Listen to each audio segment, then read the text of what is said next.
तो भाई लोग ये वीडियो हम थोड़ा लेट से बना रहा हूँ क्योंकि हमें थोड़ा इमरजेंसी काम था दोस्तों, इसीलिए मैं इस पर वीडियो नहीं बना पाया। कोई बात नहीं, मैं सुबह में आप लोगों के बीच लेकर आया हूँ।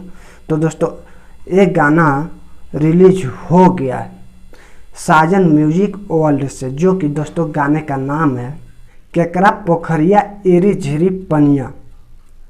तो दोस्तों इस गाने का जो सिंगर है वो है साजन लाल यादव।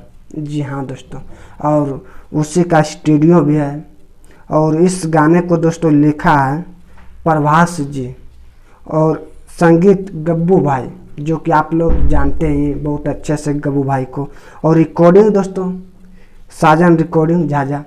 जी हाँ, इस गाने का जो सिंगर है उसी का स्टूडियो है, तो आप लोग तो जानते ही होंगे साजन स्टूडियो झाझा।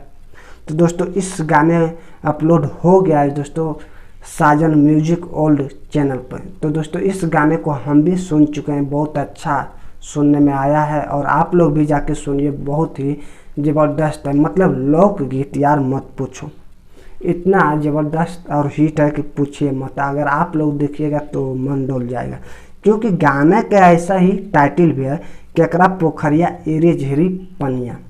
तो आप लोग तो सोच ही सकते हैं कि गाने में और कितना ज़बरदस्त हो सकता है। तो जाइए दोस्तों आप लोग वो गाने को सुनिए एक बार, और कमेंट में उसी गाने के नीचे कमेंट में बताइए कि कैसा आप लोगों को सुनने में लगता है। और दोस्तों अगर उस गाने को लिंक हमारे नीचे डिस्क्रिप्शन में ही मिल जाएगा। तो बस दोस्तों आज के लिए इतना ही था, फिर से मिलेंगे आप लोगों को एक न्यू वीडियो के साथ। जब तक के लिए जय हिंद जय भारत।